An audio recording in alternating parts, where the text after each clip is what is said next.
So hey guys, welcome back to the new video. और आज की इस वीडियो में मैं आपको डिफरेंस बताने वाला हूँ स्ट्रेटजी 10 और 40 का, क्योंकि कुछ व्यूअर्स ने कमेंट किया था कि स्ट्रेटजी 10 और 40 में क्या डिफरेंस है।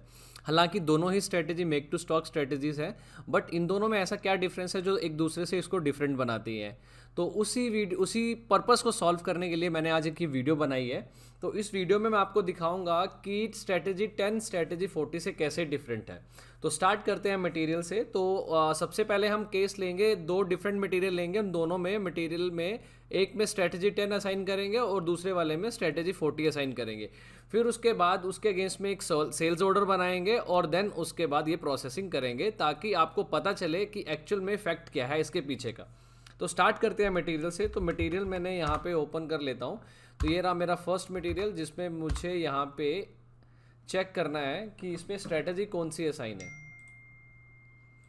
तो MRP व्यू 3 में जाता हूँ तो यहाँ पे मुझे पता चलता है कि F10A में जो मेरी स्ट्रेटजी है वो स्ट्रेटजी 40 है, और जो दूसरा मटेरियल है वो है 10B।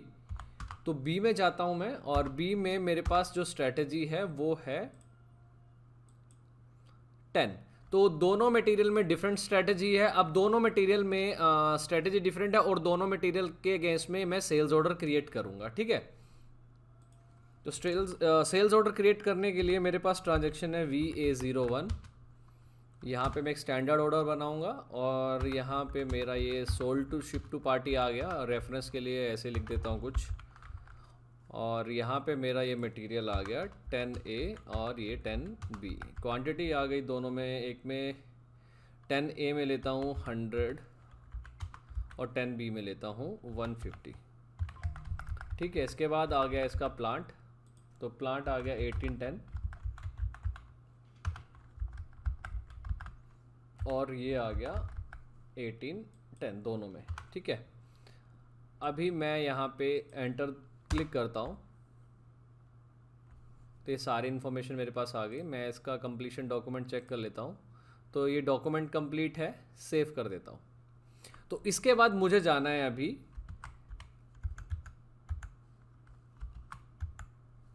MD04 में। तो मैं दोनों मटेरियल को चेक करता हूँ। पहले 10B को चेक कर लेते हैं।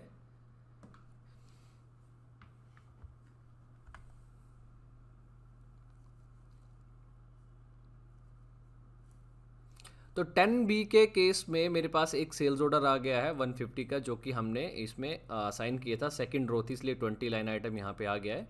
तो ये 150 का है। और 10A में चेक करते हैं, उसके अगेंस्ट में हमारे पास ये 100 ऑर्डर आ गया है। ठीक है। इसमें मल्टीपल ऑर्डर और भी हैं, एक ये भी ऑर्डर है, बट हम 100 को कंसीडर करेंगे। तो ओवरऑल जो क्वांटिटी है 120 हो चुकी है। इसका एडिशन 10, 5 और 5, तो ये 20 ये और ये 100, तो 120 टोटल क्वांटिटी हमारे पास कस्टमर की है। बट हम कंसीडर करेंगे बस खाली इसी क्वांटिटी को। ठीक है। तो अभी जैसे ही मैं MRP रन करूंगा तो मेरे पास प्लांट ऑर्डर जनरेट होना चाहिए कायदे से, क्योंकि दोनों ही मेक टू स्टॉक स्ट्रेटजी हैं। तो देखते हैं कि अभी प्लांट ऑर्डर जनरेट होता है या नहीं होता है। ठीक है। तो अभी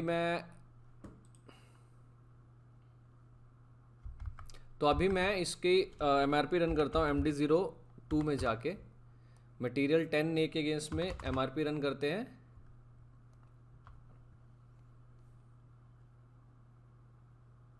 और यहाँ पे इसने कुछ प्लान ऑर्डर जनरेट करे, और अब 10B के अगेंस्ट में MRP रन करते हैं। तो यहाँ पे इसने कुछ जनरेट नहीं किया। ठीक है। तो अभी मैं फिर से MD04 में जाता हूँ, और यहाँ पे मैं रिफ़्रेश करता हूँ। तो यहाँ पे उसने प्लांट ऑर्डर बना दिए। ठीक है। अभी इसने 2 प्लांट ऑर्डर बनाए हैं, उसके पीछे के रीज़न कुछ और हैं। तो मैं अभी ये आपको इन्फॉर्मेशन बाद में दूंगा इसके बारे में। तो मैं कंसीडर करता हूँ कि इसके अगेंस्ट में एक प्लांट ऑर्डर बन गया। ठीक है। अभी मैं 10B के केस में जाता हूँ, तो क्या वहाँ पे प्लांट ऑर्डर बना होगा या नहीं। तो यहाँ पे कोई प्लांट ऑर्डर नहीं बना है। अब इसका मतलब ये है कि मेरे पास सेल्स ऑर्डर मैंने दोनों के लिए जनरेट किया, बट स्टिल मेरे पास स्ट्रेटजी 10 वाले केस में कोई प्लांट ऑर्डर जनरेट नहीं हुआ, बट स्ट्रेटजी 40 वाले केस में मेरे पास एक प्लांट ऑर्डर जनरेट हो गया। ठीक है।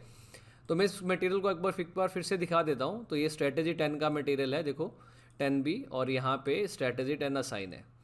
तो यहाँ पे कोई प्लांट ऑर्डर जनरेट नहीं हुआ। अभी मैं क्या करूँगा, सेम मटेरियल के अगेंस्ट में एक PIR जनरेट करूँगा, that is plant independent requirement, MD61।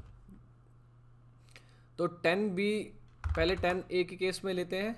तो तो यहाँ पे मैंने 25 का जनरेट किया और सेव किया। और 10B के केस में मैंने यहाँ पे 75 का जनरेट किया, सेव कर देता हूँ। ठीक है, तो अभी मेरे पास ये आ गया। अभी मैं जाता हूँ MD04 में। MD04 में मैं यहाँ पे 10A को देखता हूँ पहले। तो यहाँ पे 10A के केस में मेरे पास यहाँ पे कोई रिक्वायरमेंट जनरेट नहीं हुई है।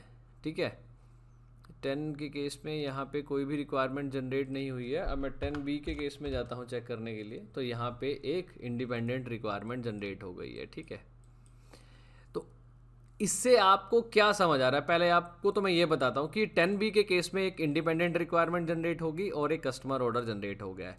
बट जब मैं इसके अगेंस्ट में MRP रन करूँगा तो मेरे पास सिस्टम 75 का ऑर्डर जनरेट करेगा। ठीक है, बट 10A के केस में मेरे पास रिक्वायरमेंट क्यों नहीं जनरेट हुई? क्या ये सोचने वाली बात नहीं है? क्या मैं इस रिक्वायरमेंट को चेंज करके इंक्रीज़ करूं तो क्या मेरे पास रिक्वायरमेंट जनरेट होगी? नहीं, वो फिर एक बार चेक कर लेते हैं। ठीक है, तो अभी मैं यहाँ पे जाता हूँ और यहाँ पे मैं नया MD62 खोलता हूँ, चेंज मोड में जा रहा हूँ। ठीक है, यहाँ पे मैंने ये डाला और यहाँ पे मैंने कर दिया चेंज इसको 250, सेव करता हूँ। अभी मैं यहाँ पे A वाले केस में जाता हूँ, रिफ्रेश करता हूँ, तो मेरे पास एक इंडिपेंडेंट रिक्वायरमेंट जनरेट हो गई जो कि 130 की थी। अभी इसका क्या मतलब है वो मैं आपको अच्छे से समझाता हूँ।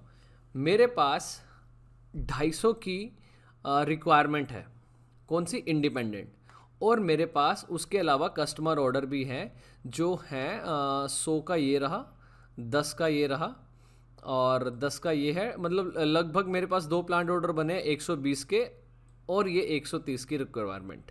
तो टोटल जो क्वांटिटी मेरे पास हो गई 250 हो गई।